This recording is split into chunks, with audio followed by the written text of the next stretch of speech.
Robinson, and I'm one of the presenters. We're going to be talking about recruiting, preparing, and retaining teachers of color. Just to give you a brief overview, we are all from Montclair State University, which is a public Hispanic enrolling institution, aiming to be a serving institution as well, with 21,000 undergrads and graduate students. About 1/3 of them are students of color. We graduate over 500 teacher ed candidates. Approximately 12% of our students are students of color in our teacher ed program. The Center of Pedagogy pretty much coordinates teacher education across the 4 colleges. And we've had a longstanding collaboration between Newark Public Schools and Montclair State University. In 2018, we were awarded a Diversifying the Teacher Pipeline grant from the New Jersey Department of Education. And we're going to be talking about that grant today. Advance the slide. Most recently, we won our 3rd U.S. Department of Education Teacher Quality Partnership 5-year grant to continue and deepen and expand the work we began in 2009 to recruit and prepare and support anti-racist, socially just educators, primarily teachers of color, for the Newark and now the Orange Public Schools as well. So, our teacher education program has several commitments and a philosophy that is grounded in specific values about the purposes and aims of education. And some of those commitments and values include providing all students with access to knowledge, to make sure that our teachers are leaders, that they are stewards, so to speak, of the best possible practices for their students. We believe in nurturing students so that they can all reach their highest potential. And certainly we believe in democratic practice in schools and in classrooms, innovation and responsiveness to change and developments in our communities, our students, and our disciplines, and certainly a commitment to equity, inclusion, and social justice. And we believe in connecting to the communities that we send our students into through strategic partnerships and collaboration and services. You can go on with the slide. Next slide. So to do the work of recruiting, retaining, preparing, and sustaining educators of color requires an awesome team. And so today you're going to hear from the leaders of each of these aspects of this work. First from Dr. Mayjida Zaal, who's the Associate Professor of Teaching and Learning. Then from Dr. Carolina Gonzalez, who is the Assistant Dean of the College of Education and Human Services, to talk about recruitment and retaining pre-candidates of color. And then Dr. Tanya Maloney, who is an Assistant Professor of Teaching and Learning. Dr. Bree Picower, who's Associate Professor of Teaching and Learning. And yours truly, Jennifer Robinson, who was Professor of Teaching and Learning and Executive Director of the Center of Pedagogy at Montclair State University. Next slide. Good afternoon, everyone. So I'm going to jump right in, and I'm speaking today about Red Hawks Rising Teacher Academy, which is really the beginning of our pipeline. It's a grow your own partnership, and it's a partnership between Montclair State University, the Newark Board of Education, and the American Federation of Teachers. Next slide, please. So the Red Hawks Rising Teacher Academy has 2 components. The Teacher Academy is a 4-year career technical education pathway to teaching that's approved by the New Jersey Department of Education. And the Red Hawks Rising Teacher aspect of the Academy is a dual enrollment program at MSU, which is an opportunity for Teacher Academy students to earn up to 30 credits.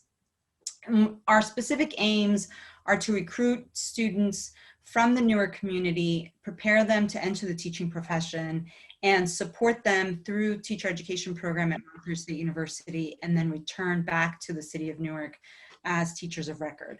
I'll talk more about the multiple pathways that students can follow, but this is our explicit goal that we want to support students.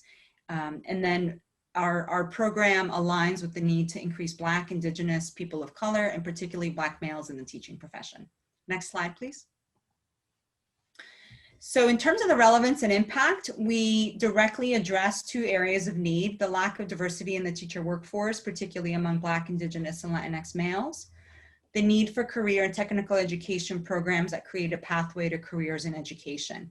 We don't have time today to share this video, but I just wanted to at least include it here so that if you'd like to visit our website, it's called The Teacher Like Me, and it's a 2.5-minute clip of one of the graduates of our teacher residency who really was and continues to be part of the inspiration for this work. She, as a high school student, had the opportunity to work with residents from our program who taught her physics, and she had it in her mind that she wanted to go through the teacher education program at Montclair State and return to Newark to become a physics teacher, and that's what she has done. So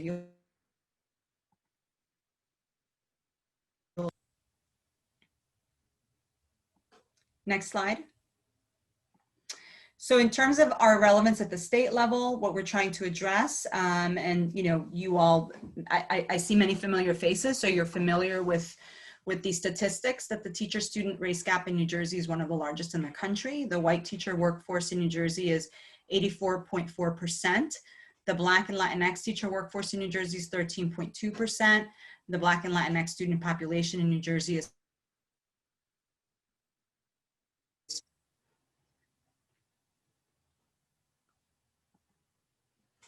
the next slide is in terms of our impact at the local level. We'll talk about the demographics of the Red Hawks Rising Teacher Academy. So this is the, and it's reflective of the population of the city of Newark, give or take some percentage points, but predominantly African-American, Latinx, with a percentage of students who are of immigrant origin, who identify as white, who are of Portuguese background, Native American, bi or multiracial, biracial or multi.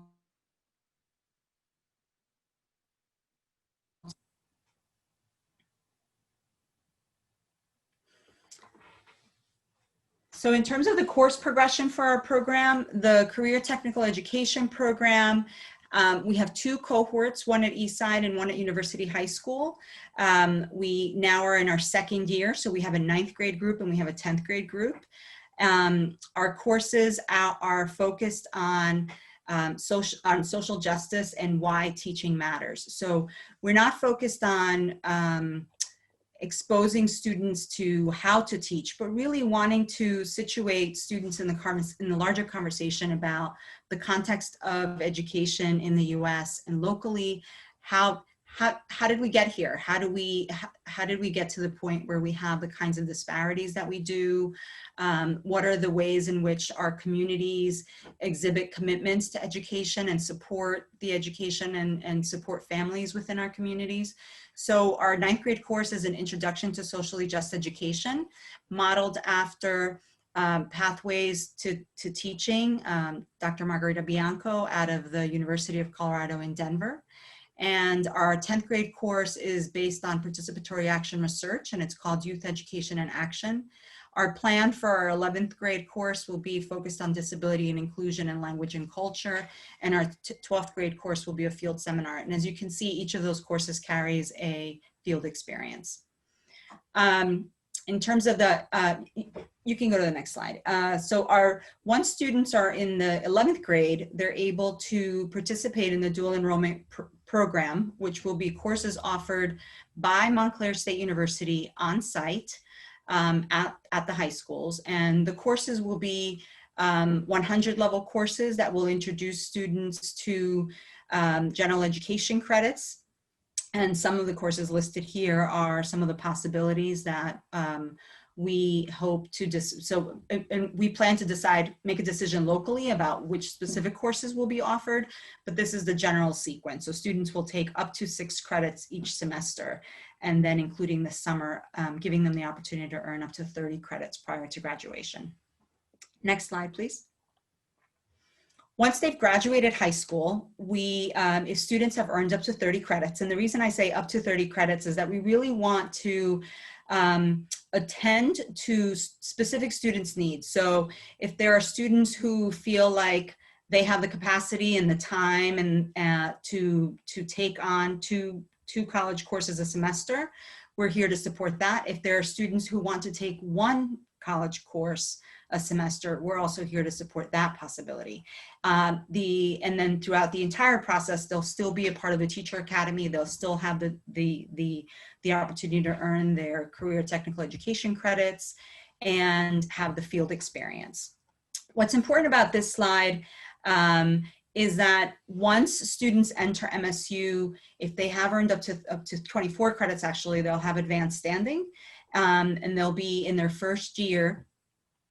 After their first year, because they would have technically earned up to 60 credits, they will qualify for a substitute teaching license, giving them the opportunity to earn income in the teaching profession, potentially go back to the city of Newark where they can then substitute teach.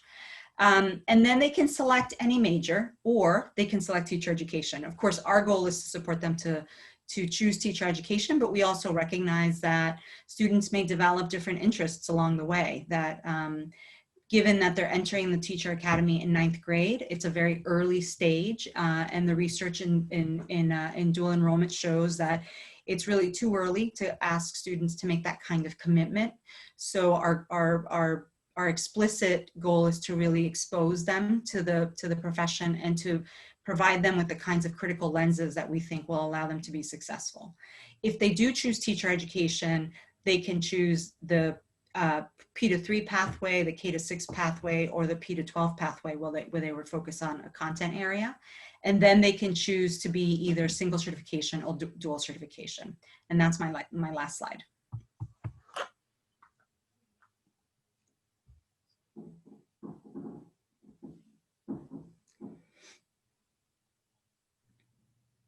Thank you. Thank you, Mayjida, for that very detailed overview of Red Hawks Rising. I'd like to I would like to walk you through how do we focus on preparing our students in order to apply and actually be successful in our teacher education programs. And so as part of as Dr. Robinson mentioned, the New Jersey Diversifying Teacher Workforce Grant that Montclair State University was awarded, it really facilitated us or helped us to ramp up the work that we've already been doing with regards to the preparation of teachers, as well as the recruiting and the supportive structures of those students who we are of prospective students who we intend to successfully enter the program. And so in thinking through that, we knew that we wanted to, focus the support of students in a three-pronged approach. So peer mentorship, recruitment, and preparation and support. You must know, to better understand the context, that when students come to Montclair State University and indicate their desire to become teachers, they're not automatically in the teacher education program, right? They're provisionally admitted, and they have to go through completion of certain courses, as well as passing the praxis, as we all very familiar with that, right? The praxis core exam. And so this goal of this focus is to really support them prior to their full admission to our teacher education program. And we do this through, one, peer mentorship. And so we've decided to develop a peer mentorship program where we are hiring qualified peer mentors. We're training them as well. These mentors are students of the teacher education program who are juniors, perhaps first semester senior students, and are really focused on wanting to give back, right? And wanting to support our students of color walking through what they went through initially. We've developed a mentoring framework that pulled from community cultural wealth model, that pulled from other theories that focused on competencies, and the main tenets of it included resiliency, academic success, leadership, social justice, and mental health awareness. And the idea is that all of the programming, all of the conversations, everything that we do tied and mapped to those 5 tenets, right, of the framework in itself. We also the intent is also to build community and provide students with a sense of belonging, because it can feel very lonely when they're going through this, and it can feel very and sometimes dehumanizing when you're taking a test over and over and over again and the student sees that they're just not passing it, right? And so the idea is to provide them with that support. We've also provided them with intentional recruitment strategies, where we've partnered up with 2-year colleges in developing affiliation agreements, as well as doing intentional programs and having presence in those respective county colleges in order for students there to feel that they have a connection to us. More than just, hey, I know that's Montclair State University, and I know that that's a teacher education program, but really knowing that they will have a network of support and care once they get here. And part of that, it was also helping them academically be savvy academically while they're in their county college, and knowing what courses will help them transfer seamlessly into the university. We've also utilized tracking systems. The university procured a client relations management system that helped us track our students very in a sophisticated way called Slate. I'm sure many of your institutions, 2- and 4-year institutions, use it, which also helped us develop inquiry cards and track students where they are in their interests to come into Montclair, and then target and segment our communication to them. And then lastly, talking about the support structures for testing and what that felt like. We've hired a test preparation coordinator that really focused on understanding the nuts and bolts of not only taking exams and strategies of doing so successfully, but also understanding the exam in itself. This test prep coordinator took the exam, the praxis score herself, and was able to help students navigate accordingly. Along with that, also this test preparation coordinator partnered with the teacher ed program and its advisors to help come up with specific strategies to help our students successfully have a vision and an understanding of what their success will look like in the program once they're in there, and then the struggles and validating the struggles that they were going through prior to admission to the program. Some of the lessons learned include we knew that we needed buy-in and collaboration from our leadership, our team members, and our allies. So it wasn't enough to just say, hey, we got this great grant to ramp up the work that we have been doing. It was a matter of holding monthly meetings with everyone who had a direct and an indirect relationship to the success of students, right? And helping them understand why and how they play a part in the success of this initiative. Also, in terms of leadership, we involved and engaged our dean and other key leadership players to be able to help us advance some of the initiatives that we wanted, in addition to promoting it as well, right? We have also, we've developed that shared vision and commitment, both externally and internally.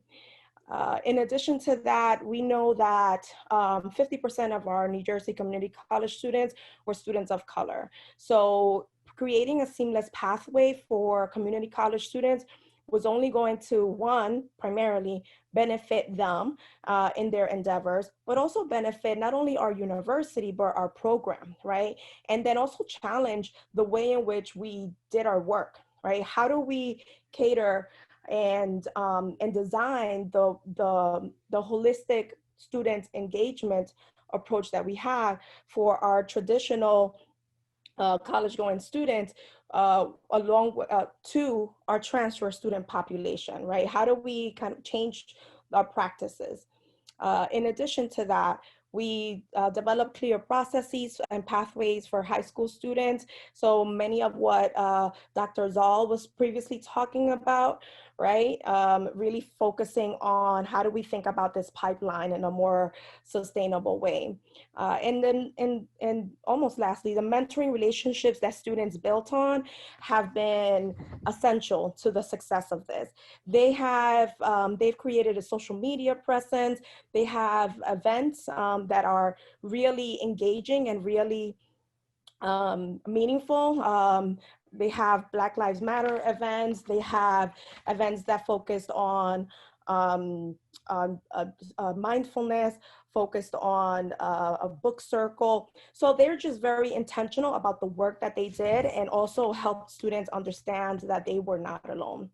And then lastly, we knew that we needed to think outside of the box relating to the alignment of responsibilities and priorities to what we were committed. So while folks have their roles and responsibilities, we really worked hard to try to push everyone in our team in thinking beyond what they have been used to doing, right? So how do we do the work that we're already doing, but then maximize it to serve a larger population, and or make it more intentional so that these students know and understand that we're here for them, right?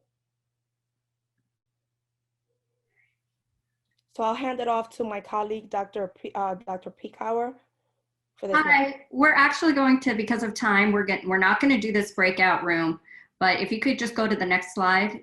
We want you to think of, we are going to do a breakout room if we have time after all three segments of this presentation. After we just heard from recruiting, Dr. Maloney and I are going to now talk about preparing, and then Dr. Robinson is going to conclude us with talking about induction. And then you will have an opportunity to talk with one or two other people about what resonates for you given your context, and what do you aspire to incorporate. So keep those listening points in mind, because you'll have an opportunity to discuss that with a colleague. And you can go on to the next slide. Tanya will get us started. Hi, everyone. I'm Tanya Maloney, and Dr. Picower and I work together on the Preparing Teachers of Color sort of prong of this process. So far what you've heard is what our team has done using the Recruiting Teachers of Color grant funding to get students of color to Montclair State. And so some of the things I wanted to just highlight is that we know that students of color need preparation for college. They need to understand how to do college and how to understand how to navigate college. You've also learned about how we support students with the test prep. We understand that that's another hole that often gets students of color out of the pipeline for teacher preparation. And so where we see our students, where Dr. Picower meet them, is in their senior year, when they are in their clinical year and they're doing their student teaching. So what you've heard so far is how we engage students at the high school level. Also, how do we get them to Montclair and to sustain and maintain at Montclair? And then now you're going to hear a little bit about the Newark Teacher Project, which is where we prepare the students once they come to us. Next slide.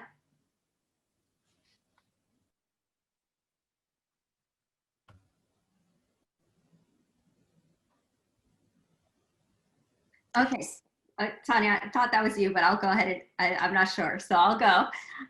So the Newark Teacher Project, it's, as Dr. Maloney said, they come from our traditional program. So once they've been admitted to Montclair State and they've been admitted to the teacher education program, they enter a special cohort called the Newark Teacher Project, which is open to all of our undergraduate and graduate students and pre-K through 12th, whatever degree they are, whatever certification they're pursuing, they can join us in the Newark Teacher Project. What needs to happen is that they need to be ready to start their clinical year. So they do their clinical year with us. It's a 1-year intensive.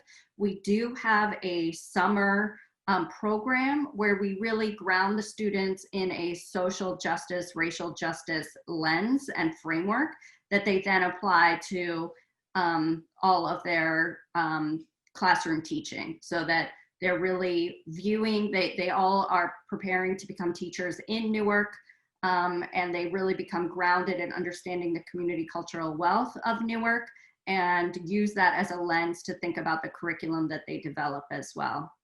We're very careful about who we place them with in terms of mentor teachers. We aim to place them as much as possible with mentors of color and mentor teachers who share a vision of social and racial justice and are open to learning more and open to encouraging and allowing their resident to engage in social justice, racial justice curriculum development within their classroom. There is an application process to join Newark Teacher Project, and really what we're looking for in that process are students who have this interest in social and racial justice, who have an interest in working in an urban setting, and who are open to learning. So they may not come with fully formed racial consciousness or anti-racist lens, but they, through the interview process, demonstrate that they're open to learning and have a desire to learn.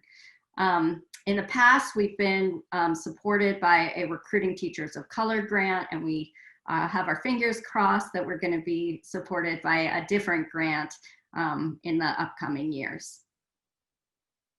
Next slide. Okay, so so far what you've heard is that you know, the students that come in, these are students that we select, we handpicked them, and so they create this family of students. You can see one of the images there of our cohort from last year, and so this is a small family environment of predominantly students of color. And as you already heard, that we have a focus on anti-racist teacher preparation, and this begins with a paid summer orientation. We understand that our students have financial obligations beyond even the tuition, right? And so this grant and future grant funding has allowed us to make sure that students are able to join us full time for the first few weeks before the official school year starts. And so also, as you also heard, we have a team of mentors that join us that we also select, and they receive much of the same curriculum as our students with the focus on racial and social justice. We've had speakers, including Bettina Love and Sean Ginwright. You can join us this evening at 5:30 p.m. for the Q Speaker Series event, where we will be joined by Dr. Subini Anama and Maria Choi Pena, who will be talking about the intersection of supporting students' racial, linguistic, and needs around their abilities. So please join us. It's another event that is continuing to support our students' understanding of justice in education. And also we have, much of this we've already said. The only other thing I want to add there is our 360 support and one-on-one meetings. This family environment also includes a high level of support, where if there is a student that is having some sort of need, whether it be in the classroom or in their coursework, that we come together as cooperating teacher, faculty member, also the street team member. And the street team member are the folks that do the supervision. So this is someone who is, you might have them, I guess in different institutions, I imagine, have different terms, but they are the person that does the observations in the field of the resident. We refer to them as our street team because they're going out into the streets. And so we have 360 meetings with all of these folks to ensure that we're constantly on the same page about the needs that each of our students have. And this is really important given, again, we want to ensure that our students of color not only come to us, but that they successfully graduate from our program. So I think we'll move on to Dr. Robinson because of time. So research tells us that one of the challenges of recruiting talented and capable teachers of color is actually retaining and sustaining them so that they thrive and persist in their role as change agents to bring justice and equity into the school environment where they're going to teach. Next slide. So we also recognize that induction of new teachers is more than the state-mandated mentoring during year one.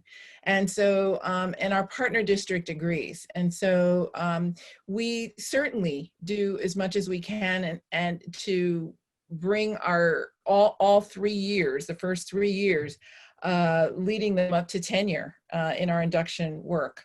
Very often, our teachers are going into schools with more than one of them entering in a school at a time. That way they have a colleague who, another cohort member who has been prepared the same way they have been prepared to support them as well. And we negotiate that with the school district, and our district partner agrees that that's a great strategy.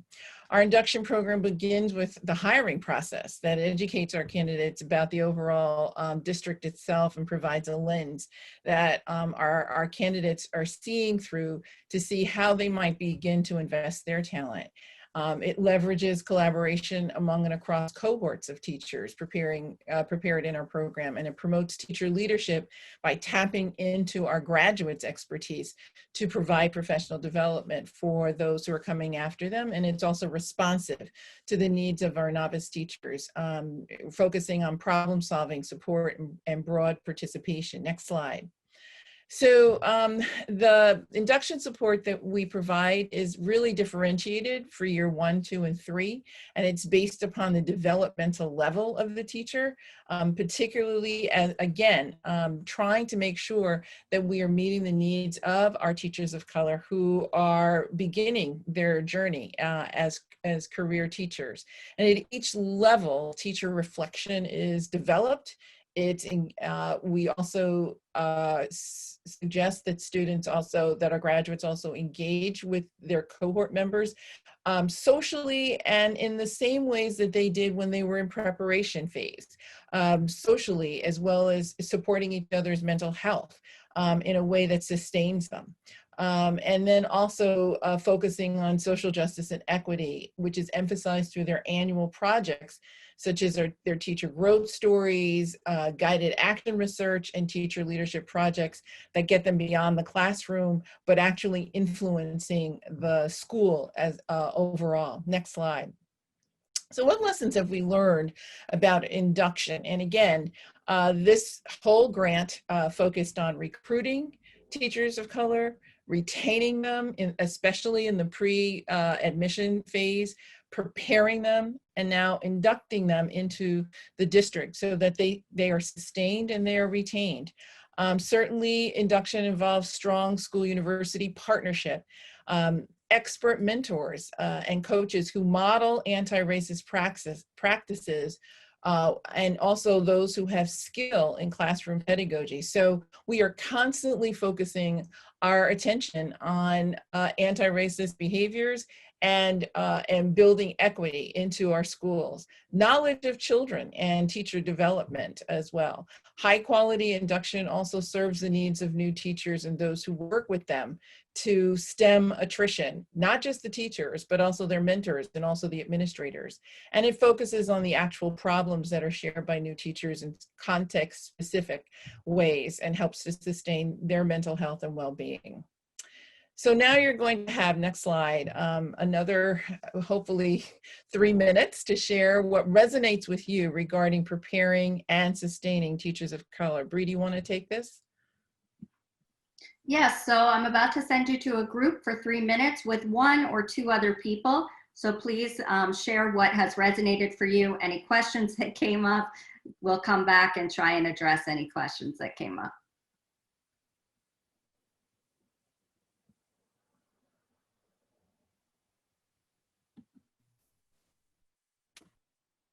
A lot of people are taking the opportunity to leave. And so some of the rooms have 1 person, so I'm just rearranging people.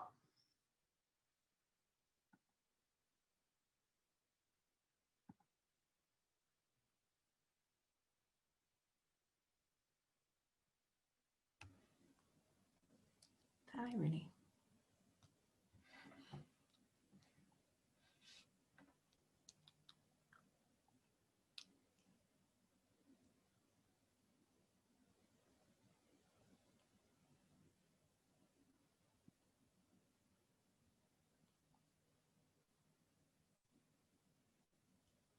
Those of you that are still in the main room, you can join the breakout room. You would have either gotten a message, or if you've lost that message, if you go to your controls, you can choose breakout room and it will say join breakout room. you have options where it says more, ... and your controls at the bottom of your, well, mine are at the bottom of my screen. You can click on join breakout room.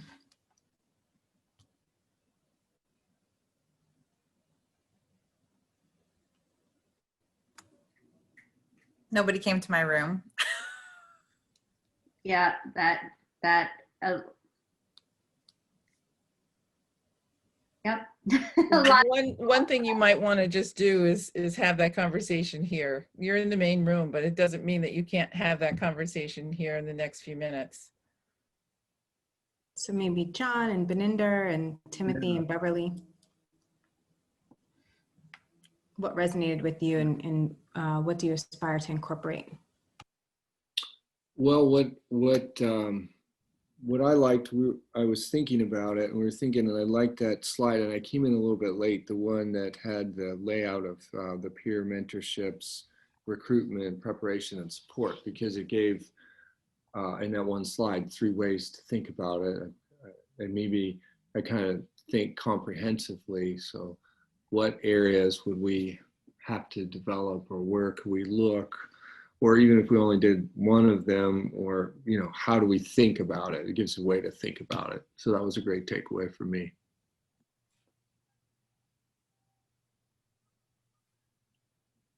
Michelle, you work in the Center of Pedagogy, right? And so the whole conversation around how do you like rethink the work that you are already doing to ensure that you're catering and you know, and making sure that you are supporting the work and the initiative. Do you want to talk about that? Like, how did you challenge yourself, or what have you started thinking about in helping support the work?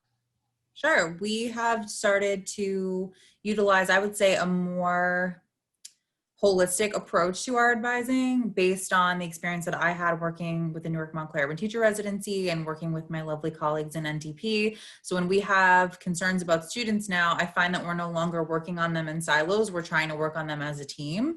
And so really bring everyone in to intervene as early as possible, and to really tackle all the issues that the students facing from that. I mean, the old adage that more heads are better than one definitely is applicable.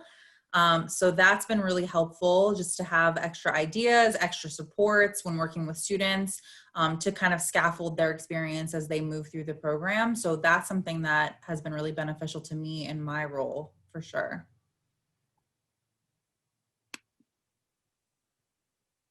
It also helps that you have a counseling background too, right? Like just you employing that skill set, and obviously you being student centered, right? Mm-hmm. Absolutely. Helps. Folks are going to come back. I'm sorry to interrupt. Folks are coming back in 30 seconds. I don't think we're going to have time for Q&A. So Jen, if you want to just close us out and thank everyone. Does that work for folks? Okay. And they have our contact, or they will have a contact info, so in the event that they want to contact anyone, they can.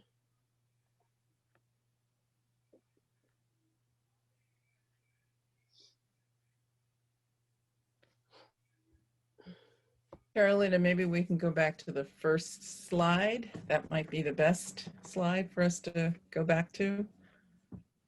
All right, folks are coming back now.